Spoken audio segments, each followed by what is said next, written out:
កត្តាមួយដែលជាឥទ្ធិពលអាក្រក់ដល់ការដឹកនាំប្រទេសផងដែរវាធ្វើឲ្យប្រទេសរបស់យើងមានភាពកឡប់ចាក់ក៏ដោយសារតែកន្លងមកយើងមានមេដឹកនាំដែល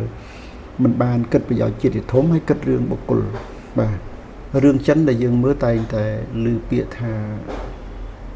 អ្នកក្លាហានពិបាកឆ្លងកាត់នឹងដំណាក់ស្រីស្រស់បងប្អូនយើងក៏ប្រហែលជាធ្លាប់ឮរឿងរៀមកេរដែល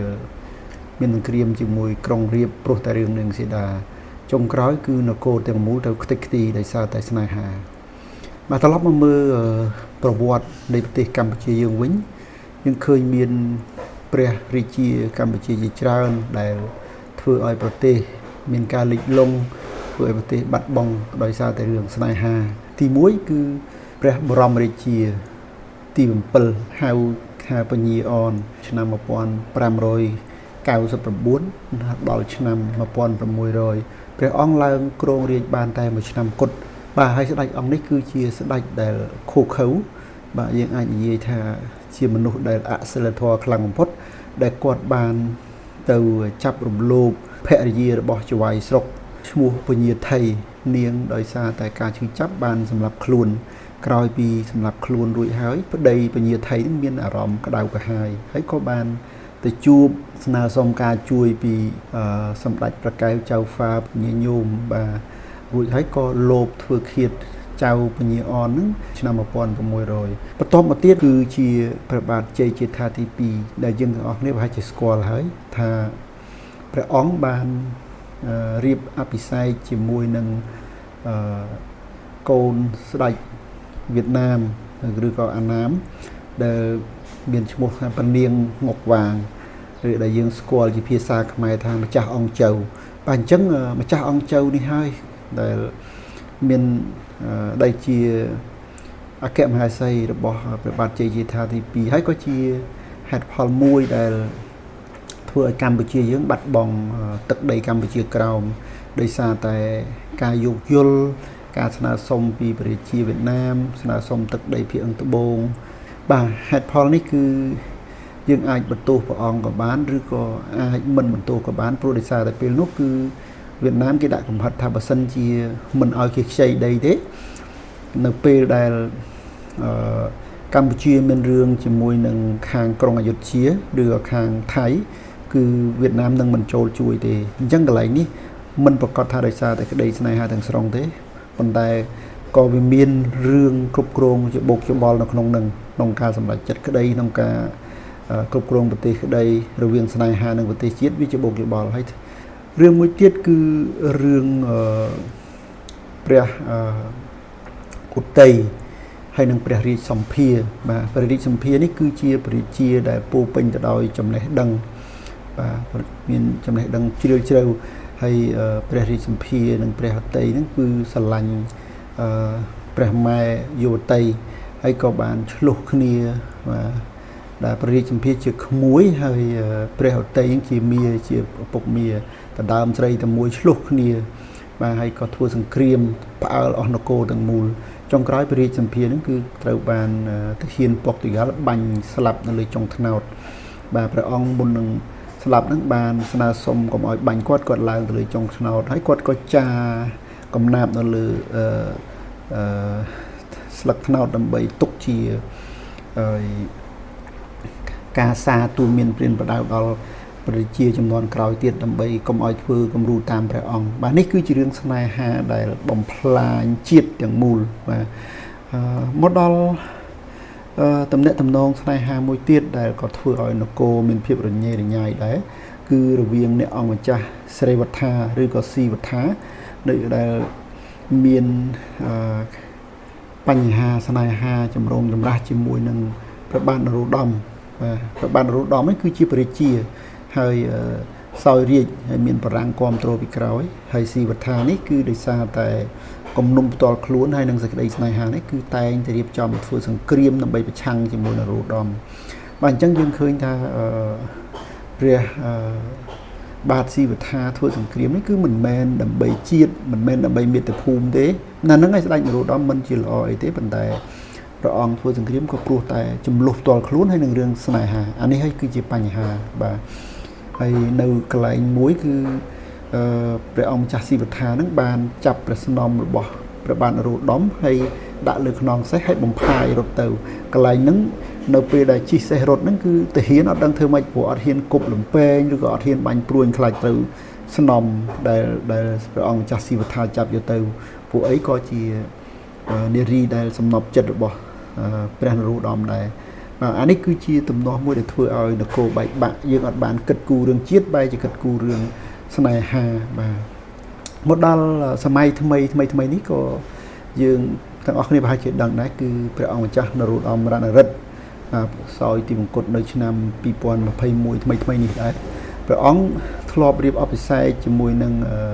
ព្រះចាស់ស្ត្រីអេងម៉ារីហើយមានបុត្រ3អង្គនៅឆ្នាំ2006គឺព្រះអង្គម្ចាស់នរោត្តមរណរដ្ឋមានរឿងរ៉ាវជាមួយនឹងភរិយាហើយមានពាក្យចចាមអារាមទេកន្លែងនេះមិនប្រកាសទេគឺមានតំណែងតំណងជាមួយអ្នកនាងអុកផល្លាដែលជាភរិយារបស់មន្ត្រីម្នាក់នៅក្រមអាវ៉ាតរបស់គាត់រួចហើយគាត់ក៏បាន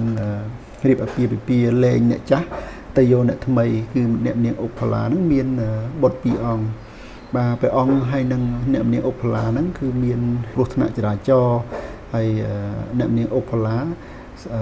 ស្លាប់នៅឆ្នាំ2018ហើយសម្ដេចនរោត្តមរណរដ្ឋនឹងស្លាប់នៅឆ្នាំ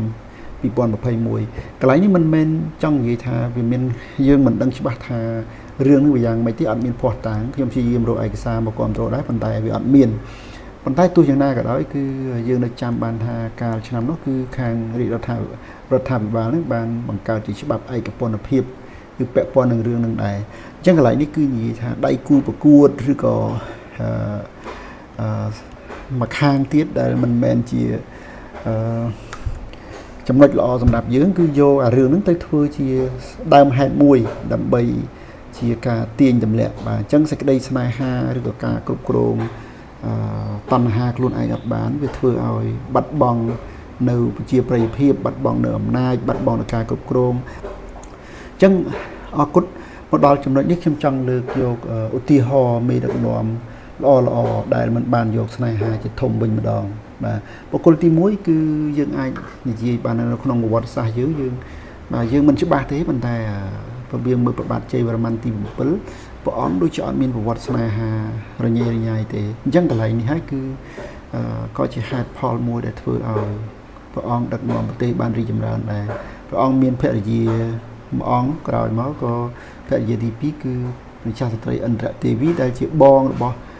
ភរិយាមុនបាទខ្ញុំមិនដឹងថាវាអាក្រក់ឬក៏ល្អយ៉ាងណាទេប៉ុន្តែក៏មិនបានឮរឿងស្នេហាណាដែលវាច្បុកច្បល់រញ៉េរញ៉ៃបាទហើយបើសិនជាយើងកលេចមកមើលប្រទេសជិតខាងរបស់យើងអ្នកទាំងអស់គ្នាប្រហែលជាបានដឹងអំពីស្ដេចភូមិភុនអាប់ឌុលយ៉ាដេតស្ដេចថៃបច្ចុប្បន្នគឺឪពុករបស់គាត់មិនមែនគាត់ទេណាឪពុករបស់គាត់គឺភូមិភុនអាប់ឌុលយ៉ាដេតនឹងគឺជាបុគ្គលគំរូដ៏ល្អបំផុតមួយនៅក្នុងប្រវត្តិសាស្ត្ររបស់ថៃដែលព្រះអង្គមានរឿងស្នេហាស្មោះស្ម័គ្រជាមួយនឹងព្រះមហេសីរបស់ព្រះអង្គហើយព្រះអង្គបានលះបង់ព្រះកាយរបស់ព្រះអង្គដើម្បីបម្រើឲ្យជាតិបាទបម្រើឲ្យជាតិបម្រើមាតុភូមិគាត់អត់បានយករឿងស្នេហាជាធំទេទោះបីជាភរិយារបស់ព្រះអង្គបានក្បត់ទៅមានសហាយស្មន់ជាមួយអ្នកនេះជាមួយអ្នកនោះប៉ុន្តែព្រះអង្គនៅតែលើកលែងភរិយាហើយអត់មានទៅរកស្រីរកអីក្រៅខ្លួនឯងទេអានេះគឺជារឿងមួយដែលអស្ចារ្យជាទីបំផុតហើយធ្វើឲ្យមនុស្សនៅក្បែរខ្លួនរបស់ព្រះអង្គគោរពព្រះអង្គខ្លាំងមែនទែនបាទហើយប្រជាជនស្រឡាញ់ខ្លាំងណាស់អត់មានរឿងរ៉ាវអាស្រូវផ្លូវភេទណាមួយកើតឡើងទេអានេះគឺជារឿងដ៏ល្អអស្ចារ្យមួយដែលថ្នាក់ដឹកនាំគួរតែដឹងថាការដឹកនាំប្រទេសបើមិនយកគំរូមិនត្រឹមតែគំរូជាលក្ខណៈការស្នេហាជាតិមួយមុខទេគឺរឿងស្នេហារឿងកាមតណ្ហានេះទៀតរឹតតែល្អបាទកុំឲ្យមានពាក្យថាក្រោយផ្ទះស្រីស្អាតគឺជាសពរបស់អ្នកក្លាហានណាបាទមួយទៀតគឺការលះបង់របស់ហូជីមិញបាទហូជីមិញនេះនៅជាផ្លូវការគឺប្រកាសថាគាត់មិនមានទំនាក់ទំនងផ្លូវភេទជាមួយអ្នកណាទេប៉ុន្តែទោះបីជាមានរឿងចចាមអារាមពាក្យចចាមអារាមថាគាត់ធ្លាប់មានស្នេហាក៏ដោយប៉ុន្តែនៅពេលដែលគាត់ចេញធ្វើនយោបាយគាត់បានសម្រេចចិត្តឈប់មានទំនាក់ទំនងផ្លូវភេទតែម្ដងគឺគាត់បានលះបង់ឬក៏បូជាជីវិតរបស់គាត់ដើម្បីប្រទេសរបស់គាត់ បាទនេះគឺជាអ្វីដែលហូជីមិញបានធ្វើហើយគាត់ជាមនុស្សម្នាក់ដែលមិនមានស្នេហាមិនមានភរិយាមិនមានអីទេគឺគាត់ប្រើជីវិតរបស់គាត់ដើម្បីជាតិគាត់តែម្ដងបាទនេះគឺជាការលះបង់ដ៏អស្ចារ្យមួយដែលធ្វើឲ្យវៀតណាមខ្លាំងមកដល់ថ្ងៃនេះផងដែរគាត់ជាចំណែកជាគំរូដ៏អស្ចារ្យបាទហើយមួយទៀតទី4គឺខ្ញុំលើកយកមហាត្មះគន្ធីគាត់មានភរិយាគាត់មានអីប៉ុន្តែនៅអាយុ37ឆ្នាំគាត់ជឿថាដើម្បីឲ្យគាត់គ្រប់គ្រងប្រទេសឬក៏ជួយប្រទេសបានល្អនិងប្រកបដោយវិន័យគឺគាត់សម្រេចចិត្តលះបង់រាល់ទំនងផ្លូវភេទទាំងអស់ហើយអញ្ចឹងហើយគាត់បានជំរុញឲ្យកិច្ចការនយោបាយរបស់គាត់អាចឈានទៅរកភាពជោគជ័យបាទគំរូទាំងអស់នេះគឺជាចំណុចមួយដែលយើងអាចនិយាយថាប្រទេសយើង